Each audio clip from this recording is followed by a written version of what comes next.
Done? I make you unhappy? Yes. She's sentient. Talking about you, Lori. Is this Too much information. HR meeting right now. I think that's harassment.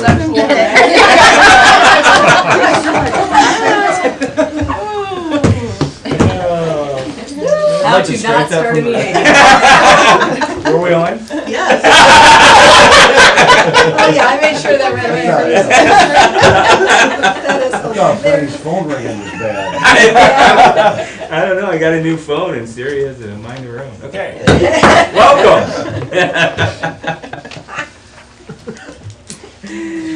Okay. Can I make one introduction? Sure. Here we go. It's Heidelberg Human Resource Officer and previous HR person for Erie County. Margaret Rudolph is kind enough to be with us today. Kind of give us a little insight into the what happened in Erie County and how that was structured. So this is a good resource person. I wanted to thank her for showing up and thank Lori for all her hard work before we begin. Okay. Good. Well, I think we will run it somewhat informal so that we can have a little more dialogue and see what the findings were, where we want to go, what kind of momentum there is, and kind of ask for input, open input from everyone. I'd like to have Lori just talk a little bit about process and findings, and then maybe that can stimulate a little bit of the conversation. So, like right up here? Yeah, that's Is that a great. good place? Okay. So, thank you, and thank you for giving me the opportunity to present the results of the study. And so I'll kind of give a little background. I know some of you have already heard my spiel. So I'll give you a little background and we'll talk more in depth about what our findings were. So the background, I was contacted by Stacy in the Commissioner's office, and they said that they're debating on what needs to happen with HR in the county. Like, they had questions about whether best practices were taking place, are they in compliance? They knew they had a lot of good people working in this capacity, but just because it was so decentralized, what's going on with HR. So I made a proposal to do an assessment, and they accepted that proposal, and basically we were going to talk about administrative and employment processes. We kind of focus in those two areas. So then I went ahead and met with 22 department heads and the HR representatives from each of those departments. And so some folks are HR directors in those departments, and then a lot of departments are HR representatives. They do a lot of the HR responsibilities along with their other roles. So I met with those individuals, and basically we're just trying to decide, was a decentralized approach working, or did we have issues and we need to be looking to further strengthen HR in the county. So went through the process, met with a lot of great people, and I really appreciated everyone's willingness to meet with me and take the time. We went through this exact same questions with everybody, so I would have kind of continuity in the process, and again met with some really great folks working very hard for the county. So at the end of the meetings, I prepared a report that identified what I thought were the strengths and the weaknesses in the county as far as HR activities, and I made some recommendations. So do you want me to go through the strengths? Yeah, sure, absolutely. And please, anybody has input or thoughts or questions, let's keep it a dialogue. Yes, I don't want to be lecturing. So the strengths, the professional HR staff. So individuals that are in HR in the county as a director in their departments, I felt they were very strong, utilizing a lot of best practices, competent, professional, dedicated. I just very, very impressed. The legal expertise, obviously you rely on the prosecutor's office, but you also rely on other legal expertise. And even individuals that didn't use, and I can never name Clemens Nelson, sorry. Even if they didn't use Clemens Nelson or went outside of the prosecutor's office for advice, they were still seeking good channels through board members, through other legal advisors, through their associations, those kind of things. So I felt like when there was a legal issue, it was being looked into and they were getting good advice. The handbook compliance, a number of the departments have adopted the personnel handbook of the county. The county's handbook's been updated, been reviewed, so I felt very good about that. I go into a lot of organizations and the handbook is very outdated or doesn't exist at all, so I was very pleased. Laura, do you know what percentage of the departments have adopted the same policy? Well, I'd say about probably 80% had the handbook itself in its entirety, and then probably another 10 to 15% had it and modified it because of the structure of their boards and things, and Okay. and then there was probably maybe less than 5% that either don't use it or use their own. Okay, and did you feel like the employees were getting that information out to them? Well, so that was one of the parts of the study. I didn't talk to employees. Sure. But So, there was a but process to get that but information out? it looked like it to me. Okay. Training for elected officials and department heads, I thought that was a real strength. Many of you use your association trainings. You focus on areas that you know that you as the leader or the elected need to have that training, and lots of good training going on there. The benefits seemed like everybody knew who to contact if there was a benefit issue. Plus, you were consulting with the benefits consultants. It seemed like that was an area that questions were answered. They knew where to go with the benefits enrollment and things. And then I put innovation and initiative because I felt like there's a lot of times, and I don't know if I can give real specific examples, but ways that things were getting accomplished, HR related, at a cost savings to the county, and in an innovative way, not necessarily focusing on a professional HR doing it, but they were accomplishing a lot of things, and there was a lot of good initiative taking place in HR. So again, I think those were all the strengths. Does anybody have any questions or the areas for improvement? I felt like the structure obviously is an issue because there isn't a lot of structure. It's very kind of siloed. And that's understandable. There's a lot of people doing moving parts within the county and doing their things and focusing on what they need to do in their respective areas. But we're really not gaining or benefiting from any of that continuity. And so we're not sharing good practices. Some area might be doing something really well and another area is really struggling with it. It's like, wow, if those two just talked and shared a best practice, they could really improve in that area. Also, the problem for new hires, I felt as the structure was just like confusing, either as a new department head not knowing where to go for answers or kind of taking a path to try to find where do I get my answers, as well as new hires, employees within the county. There's no orientation process or onboarding collaborative effort there. Communication and teamwork, again, no central point of contact. So again, a lot of I don't want to say miscommunication, but just basically a lack of communication or sharing of information. Again, new leaders, new employees used to working for organizations that utilize HR professionals. A lot of people, where I used to work, we had X, and now we don't. Now I have to figure out how to do X or Y or Z. So that was confusing, and I felt like some of the folks I talked to felt very isolated and kind of on an island in their respective departments. Again, no one's fault, but it's just kind of the nature of the beast. Technology utilization is another area I thought needed to be looked at or improved. There are a couple departments that really utilize technology, I felt, to their advantage. Some of them, the systems even talk to, the auditor's office, to the the other department, the systems communicate with each other, the system's available and it may not be very expensive, could be used in other areas. I thought that was a real area for improvement. Paperwork, people talked about a lot of piles of paperwork through the processes. So I know that paper timesheets, things like that, just a lot of reasons that there could be errors, a lot of reasons that people's time's being wasted, I think, because you're layer upon layer processing paperwork.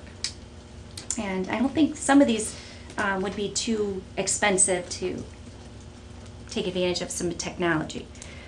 Performance management, this was the one that I was real cute when I'd be talking to them and we'd be pretty positive through the whole thing, you know, oh, I'm feeling good about my assessment here. I'm talking about the department heads. And then we'd get to performance management and they'd kind of put their head down and kind of like, I really want to do it. I knew this was one that you'd ask me about and I feel bad. We're not doing as much as we should be. Again, pretty much across the board. Some areas, though, doing it very well, but a number of departments that wishing they were doing some kind of performance, giving some kind of performance feedback, whether it's a simple process or very in-depth, wanting to do it but not doing really much of any formal performance appraisals at this point. So I think that was an area that, again, they want to, but if you had help, you could really implement some good programming in that area.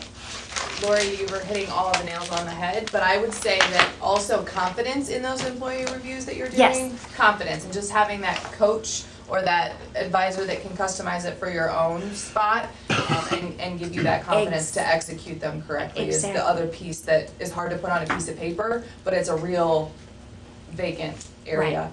Can Yeah, you so extend on that a little bit? Are you saying confidence in Your the own as a management- supervisor, as a department. So management training on how to do performance reviews? Is You that- could call it management training, but the real skill is confidence in employee development, right? Because there's lots of ways to checkmark that I did performance management. I don't even know that that's really helping us get performance improvements. It doesn't cover incentive, structures and lessons. And it's more than just knowing how to do it. You can Google anything and find it all on YouTube, honestly. Right. You can get the best forms out there, but the confidence that what you're doing is really helping your department is what's missing in some of this too. The soft piece that really keeps the wheels turning and gets us growing for the future, not just check marking the box. Right. And it is difficult to find an instrument or a tool that works, especially in particular areas. You want it to be meaningful.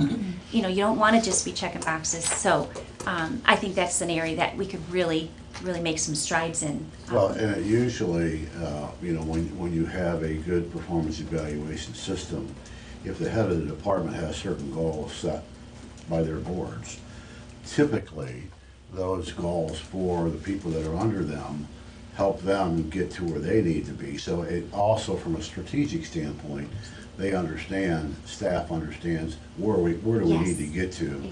Otherwise, we're just doing our little silo jobs, not understanding how it fits in the big picture, right? Okay, so transactional HR, not transformational, and basically all I'm saying here is we're checking the boxes, we're getting a lot of things accomplished that need to be accomplished administratively in these departments, in these areas, but we're reacting to things as they happen. We're not being proactive and planning ahead. And again, no one's fault, and I don't mean to make blanket statements. There are some areas that are doing this very well, but most areas, this is we're doing what we need to do to stay out of trouble or to keep things moving, keep people hired, keep the process going, but we're not really taking or having that opportunity to think strategically, to plan ahead, to think about, okay, what would it take to really transform this department or this division that we're running, and be more futuristic and strategic about what we're doing. Again, a lot of just, I know it's because you have other jobs besides this that you're trying to do that it's hard to be thinking ahead and planning ahead.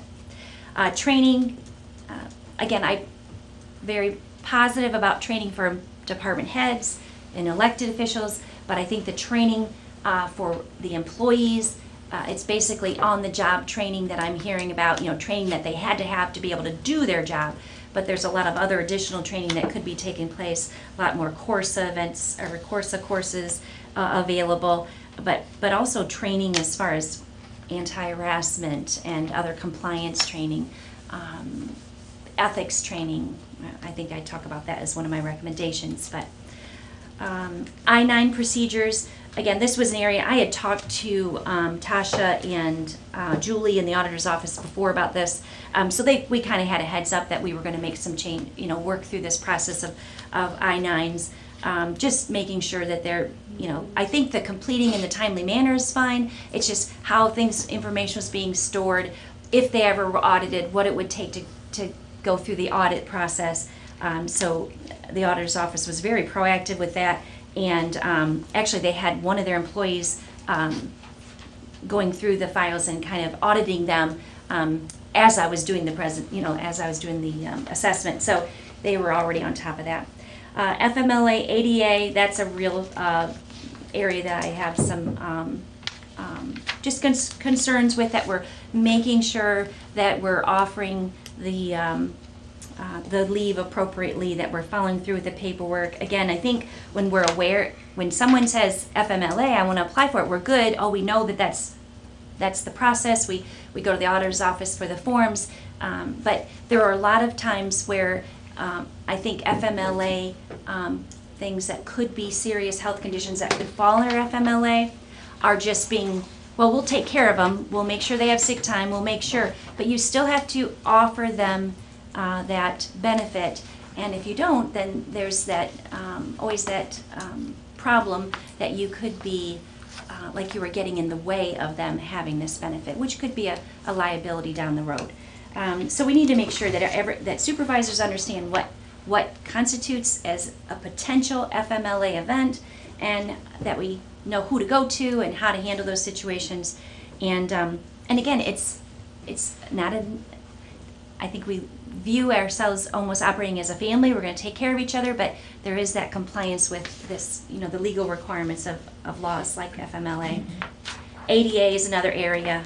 I'm not sure if someone talks about accommodations, or again, who's managing that for the county, who's making sure that those accommodations are handled appropriately, who's making sure that interactive conversation is taking place. Some areas, again, are doing it okay. Other areas, they're going to be like, I'm calling Stacy, or I'm calling somebody, which is good. But Well, so isn't I'm just anecdotally, I guess it would be, isn't the county like one of the largest employers in the county? yes, And we don't have an HR department. correct. Does the study show that we should have one? I Well, would hope that's so. my I think we recommendation. should. Yeah, that's my recommendation. We're getting to that. But Stealing the punchline. But I expected, we did a survey too, I didn't mention this earlier, but actually Julie and I did a survey early on to determine where is HR in a lot of in the counties and in all in Ohio, and I should have brought these numbers, but a number of them don't have their own HR. A number of them had it in the auditor's office. A number of them had it outside of the auditor's office. Some of them had, it was kind of all over the board. So I don't think it's that unusual. But again, where it was placed and who was taking care of the HR responsibilities, it was not like everybody else is doing it. So, which kind of surprised me. I kind of thought it would be different. Recommendations. Are we okay to keep moving on? Sure. I don't mean to. Okay. So, of course, my number one recommendation is that we consider hiring a professionally trained and certified director of HR. Again, I say certified and trained because it has to be someone with experience. It has to be someone that can be a go-to person. You can call them. They're going to have the answers. They're going to know the best practices. But they're also going to be a helper, not a compliance guru, not a, what's my word? I can't think of it right now, but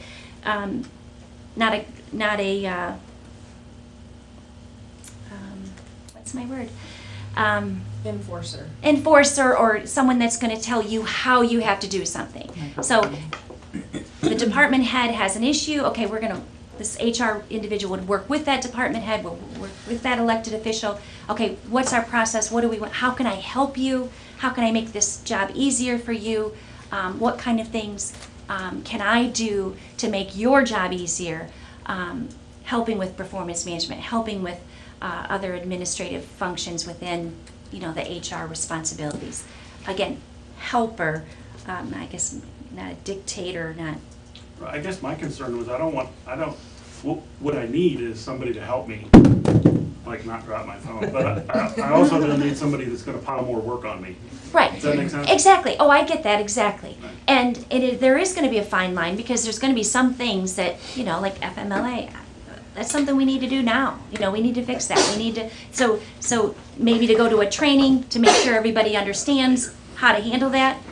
It's a little more work, but it's going to be a lot less issue later on because now you're going to know how the process plays out. You're not always going to wonder, those kind of things. Now, again, I don't think it's coming to you and saying, okay, you don't do performance appraisals in your area and you're going to do them and this is the tool you're going to use. I don't see that. I don't see that being successful. I don't see that working. Me neither.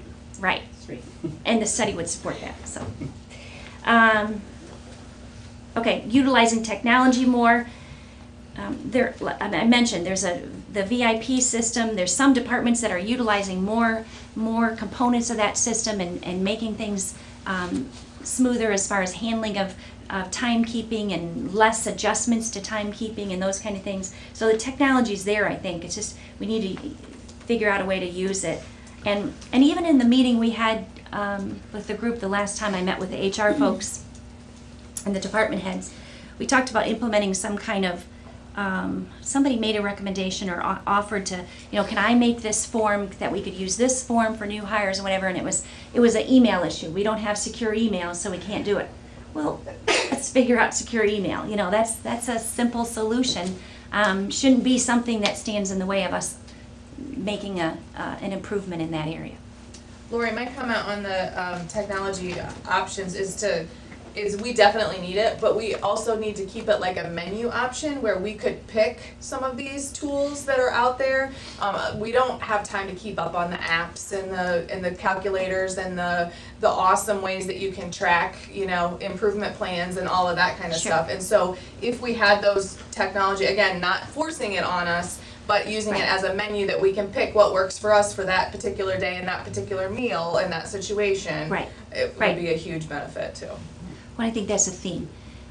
If you go down this process or go down this path that this HR person is going to force anything down, that's not going to work. So that's again, if we go down this path, we have to make sure we get the right person with the right skill set, the right mentality of I'm going to help, I'm going to assist, I'm going to improve where I can. I'm not going to have my feelings hurt if I'm shut out somewhere, because you're going to get shut out in some areas. And but the beauty of that is when you show that you accomplish something in one area, and then that person that's been pushing you away or all of a sudden has that issue and says, they talk to the other department head or the other elected, and they said, well, so-and-so, Lori helped me with that. Ooh, well, maybe Lori's not so bad after all. Maybe I should call Lori. I've experienced that process at Tiffin University. When I started the HR department there, it was the same thing. Faculty, administrators, some of them, they didn't want anything to do with me telling them what to do. But eventually you win them over by things that you can make their life easier, and all of a sudden they're calling you. You get to the point where you wish they wouldn't call you as much. Let's go back to those good old days. Margaret, you probably have experienced that maybe once or twice in your... Maybe once or twice. Okay.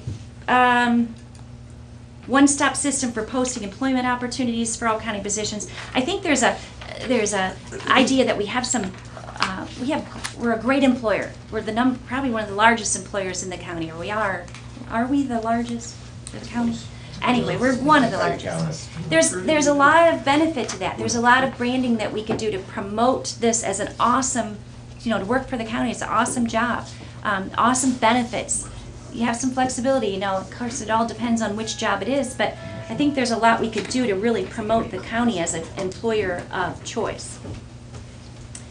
The new employee orientation program would be awesome, and we could really get some benefit of, if I'm hired in the engineer's office and I know what's going on in these other offices and other areas, and I know how anything that I do affects this office or the auditor's office or whatever, or I know other new employees. So I don't feel like I'm the only new employee in the organization, or I'm the only person going through whatever I'm going through. Just learning from each other, knowing how what we do in the county affects other county departments and things. I think that is a big reason to do that. Plus, just making that person feel more welcome and understanding of why, what we do, who we serve, how we serve our community, that kind of thing. Implement best practices related to I-9, FMLA, ADA. That's those areas that we just need to really tighten up and probably do some overall training for individuals and supervisors or department heads so they understand, okay, if this happens, this is how you react, this is what you do, this is how you help the employee, and this is how it's going to be managed in the county, at least until we get our official HR person. Were you mentioned, I think, at the last meeting about physically where the location, a recommendation on the Sure. location that. Okay, I'm glad you brought that up, Stacy. I didn't mean to miss that. I think there are a couple things that really popped out. One was having it somewhere where you felt like you could have a confidential conversation. So having it in a space where, you don't want it isolated. It's the only office in a building, but you also need a place so employees can go to HR and don't feel like everyone knows that they've gone to HR, that they could talk to HR, that supervisors can have those conversations, that we can reach an HR person without feeling like everybody knows our business. I think that's really, really, really important. And I think that it would be difficult to have it under an elected. Again, this is from my talking to folks within the areas. They look at some areas as being more compliance and more black and white, and a lot of things in HR are black and white, but there are a lot of things that I used to say I live in the gray. There are a lot of things that need to be worked through and processes and things, and I just think that if you have this unbiased person working for the county, doesn't have any allegiance to an elected, I know you're all elected, but you know what I mean. Lori, if I may, I think Sure. maybe it might be a good time to ask Margaret a couple of questions. Sure. Because Margaret why don't you give us a little resume about yourself and maybe make some comments about, was there an HR department in Erie County prior to your? Yes. Okay. Yeah, so I don't know what I don't know where you want me to be, so you can, I don't know what number HR director I was for Erie County, but Okay. I know there were 3 before me, and I filled the role after it had been vacant and filled by an interim director, actually loaned from the prosecutor's office for about a year. So unfortunately, it was extremely enforcer mentality for that year, just because of the law, the law. Sorry. Sorry, just the truth. So my kind of resume up to being in the county was I worked in the public sector for about 12 years and then worked for the Board of Erie County Commissioners. So I might, just going in reverse on your last comment, the Department of Human Resources in Erie County reports to the Board of County Commissioners. And that was my experience with most of my colleagues in other counties.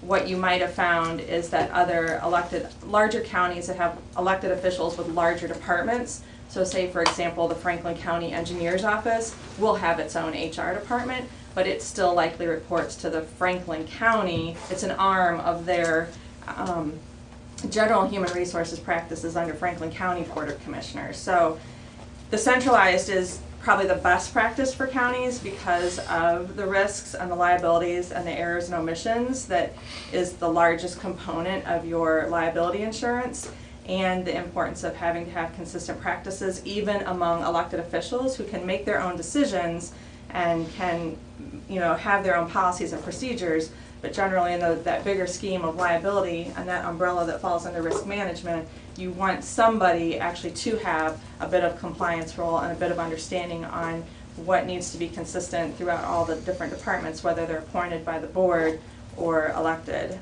Erie County has 22 elected officials, so again, I reported to the 3 Board of Commissioner and personnel, but I work collaboratively with every other elected official.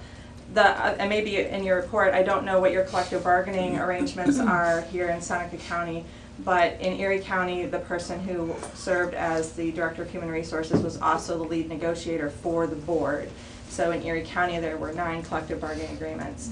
I was lead for all of the board's collective bargaining agreements, which included Job and Family Services and the sanitary engineer, and then was lead for the Erie County Sheriff's Office and the Erie County Highway Engineer Department. That comes with time. That's not we're hiring this person and they're going to sit at the table and negotiate your contracts for you. That a lot of the things that I hear you describing come with time and building that relationship.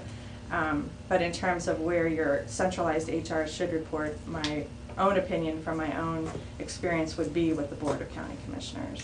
Were there any, even after a few iterations of human resource function centralized, were there any outliers between elected and department heads at the end of the day? No, a few elected officials, so for example, the courts, probate court, juvenile court, common pleas, they all had court administrators who would handle their kind of day-to-day management of personnel, but HR was centralized, so all postings came through my office at that time. We didn't do the hiring. We packaged everything up, sent it to the elected official, gave them our standard, here's how we would expect you to run a search with questions you can ask, questions you can't. Let us know if you need help. We're happy to facilitate the interview. And then we did all the follow-up for unsuccessful candidates. But they would handle that interview. They would hire their own staff. It's a balance of compliance, enforcement, and facilitator. That how can I help you mentality, but how can I keep all of the county safe and compliant and not open any windows of liability on the other side of the house that might, take the temperature down all the way and cause us a lot of money because somebody left a window open on the 3rd floor, when if HR could have had just a touch on that, might have helped them shut the window. So I'm an analogy person, I should have warned you. They're working. We're getting it. Yeah. Thank you very much for sharing. Yeah. Yes. Thank you. Let's see. So next steps. So I would think that, we talked about this process, and I like how this process is played out. I had an opportunity to share the results with the HR folks and the department heads. Now we're having this work session to talk about it further. So again, I commend the commissioners and Stacy for encouraging open dialogue on this. I think the better communication we have and the better understanding of why we think we need to move in this direction. Again, if you do, I think that's all very positive. So I would think that if there's the financial analysis is done and we can determine that it's something that could be funded, that it should be something we look forward to filling. Were you able to kind of ascertain how much time individual electeds or someone, their designee, was spending on HR in a given month? I mean, were you able to kind of quantify, are we giving everybody a half-time person back or a quarter-time person back? I wouldn't say, again, it's probably going to depend on what the mode is. If you're in a hiring mode and they're spending time on trying to get a posting around, get someone interviewed, going through the interviewing process, hiring process, getting them on board, they're going to be spending more time.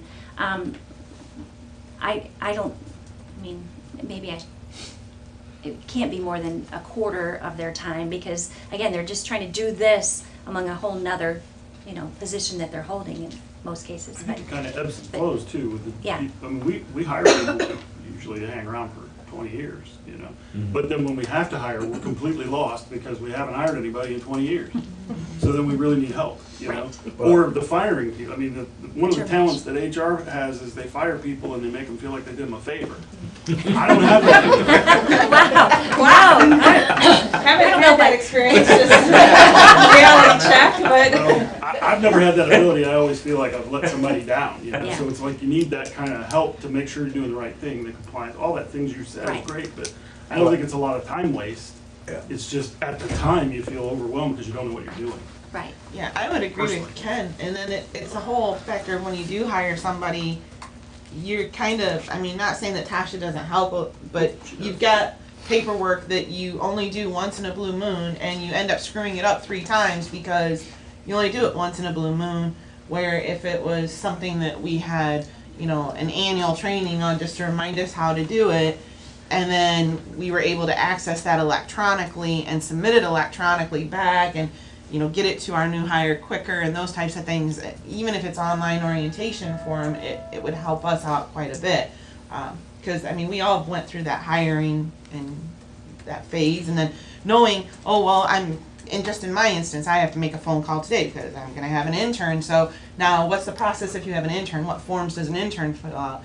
And I like the idea of a menu because if you click the menu that says, oh, you have an intern, this intern's for your department, this is an intern packet. This is what they would have. Or you have a volunteer that comes in, here's a volunteer packet, and here's what covers our liability.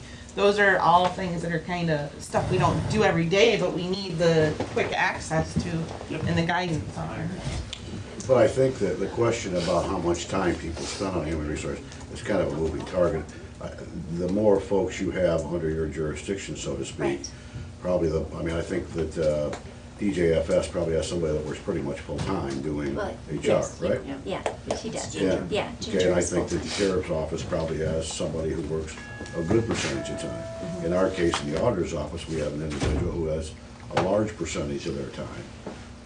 But, you know, with the judges and Right. some of the other folks, they've got Right, somebody okay. who has, 5% of their time. So I do think that it's a moving target, and as far, to answer Commissioner Thomas's question about that, I do think that if, from a budget standpoint, we certainly could figure out that there would be, somebody would not be necessary in certain areas, or at least a part-time person would not be necessary if there was a fully functioning HR department, I believe. And whether or not we're gonna get to that point, I don't know. Right. And Clemens Nelson, I mean, we're paying them probably to answer a lot of questions that HR would, yeah. could answer. Right. So that's a contract, but it's not an employee, but it's a contract that I'm sure we could reduce if we had the right people in place. Renegotiate, yes. Did you guys have a consulting firm in Erie County as well? We did not retain one. It was So- very as needed. And I only maintained a $5,000 budget for legal services for all, I mean, I don't know how many employees Seneca County has. We had 800. So, I think we're 600, right? What's our contract with Clemens Nelson? More Ours than is, that. Yeah, yeah, yeah, right. depending on the year. Yeah, I got you. Okay. We're talking about money. I will bring up the point that onboarding is a huge expense, and that investment in the employee at the very beginning of their career is what keeps them or makes them want to leave. Right? And again, it's part of my job that I have to do amongst all of the other things. And so I know that part of the turnover is because that process is not smooth and is not, fluid for the bigger picture of the organization and the county. And so we can talk about daily reductions of cost here by that, but we also need to look at the long-term cost reductions that would be in place, because we would have centralized benefits questions answered, we would have, centralized responses for those employee benefits that we all know are in place. We just can't exactly figure out how to get the employees to use them and figure out that they're there. Those employees then stay longer, that training goes smoother, it's repetitive, and there's a lot of savings of time there that, again, it's hard to calculate, but we can't forget the long-term savings there. Good point. I would just echo, that's a great thought, because there's really 2 learning curves for a new employee. There's the learning curve of their job, and that's where your managers want to focus their time. They want to focus on getting them acclimated to their duties, getting their feet on the ground, and getting them going. And then there's a learning curve of coming into an organization and what that means for a person and building that relationship right up front, but then continuing it, because that learning curve continues every time there's a change in the law or a change in the policy or a change in the direction that the county wants to go, or a change in functionality or new needs. Everybody loves the, you know, unfunded mandates that come out of, you know, either the state or the federal government. You want to worry about serving your public. You need that other, just help getting that learning curve and getting that relationship built from the day, you know, from day one, that will continue, and give them that resource so that they do know where to go for benefits. Or sometimes just I need to talk about something. I have an issue with a coworker that I don't want my supervisor to know, but how would you suggest I talk to my coworker about this? Or I'm having problems at home and I need to talk about this. HR is also the unpaid counselor, therapist, barista, lawyer, what else? Yeah, You know? named a bunch of them. Yeah, so, We need to just admit that we have employees that are humans. And we've done a great job of keeping them as employees, but if we wanna move to the next generation of being a solid employer in a solid county, we need to keep humans in our tribe, right? Yeah. And we need to address that need. Well, and if you look at things through the generational expectations, you know, if you look at what millennials and others are looking for, you know, they're looking for feedback, they're looking for that, you know, feeling of belonging in an organization. And they're also apt to move very quickly if they don't feel like it's what they're getting in there.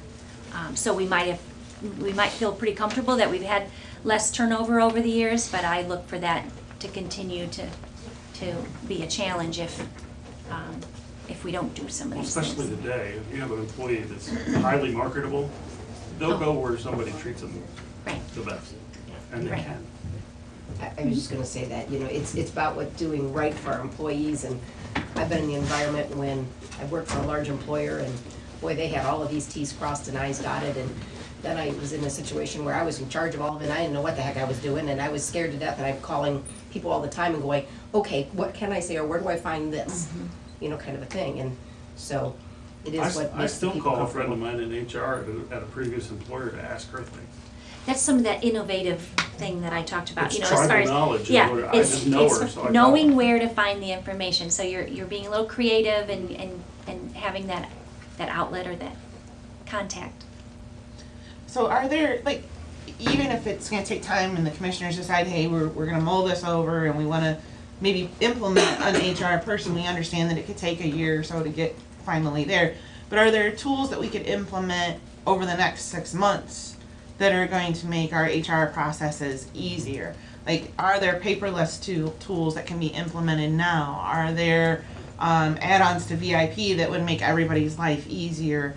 Are there some of those steps that we could do now to start alleviating and helping each other out and creating that environment as we're preparing for this HR, you know, if that is the decision we go, that we could start preparing? That would be one of my questions, because I think there would be a general, and I don't know, but it just feels like there's a general consensus that people would like that.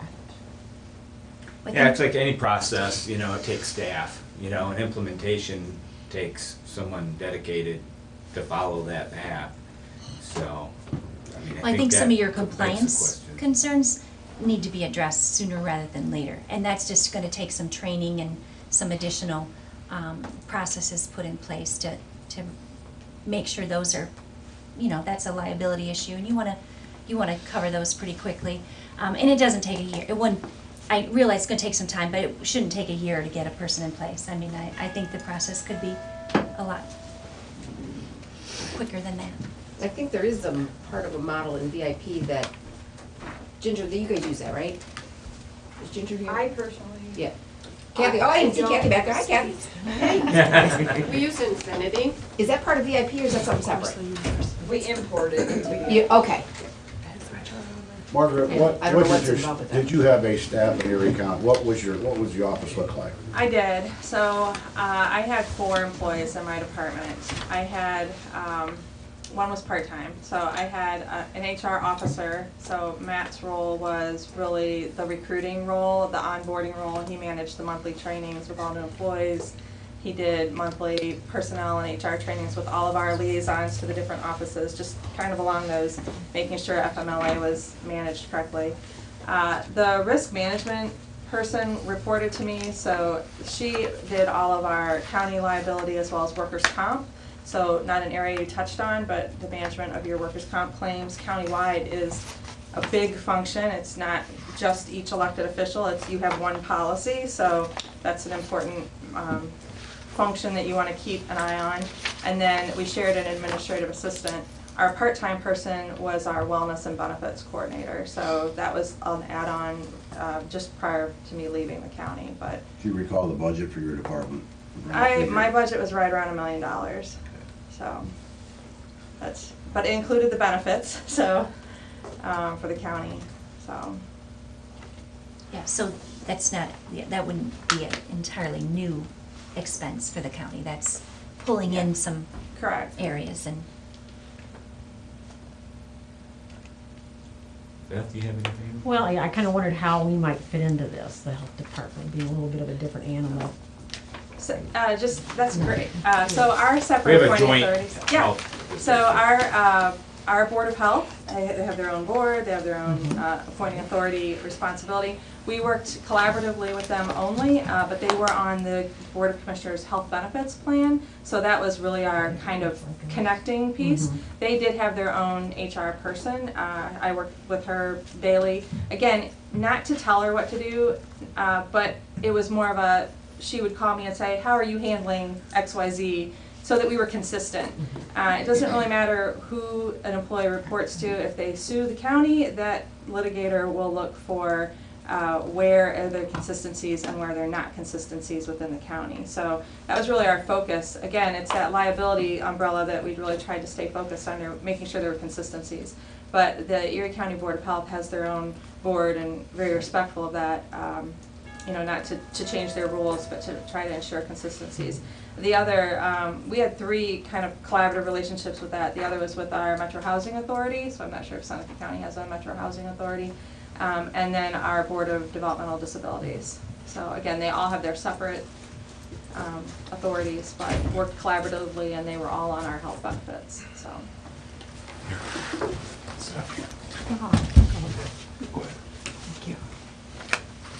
Okay. Any other thoughts at this point? Lori, any parting? No, I just thank you Thoughts? for the opportunity, and I would be, well, happy to help in any other capacity as far as if you want to start working on the transition to hire somebody, or whatever you want to do. If it- Is that And really thank you, being a Margaret, that's microscope it. when you hire an HR person and you don't do it right? Yeah, we might need some help with that. With that onboarding process, we might need some help. So we won't deliberate on that here, but we'll certainly follow up with that and find out, figure out how we want to put together a budget and see if it's financially feasible. I appreciate everybody participating in the process and appreciate Lori's work on this.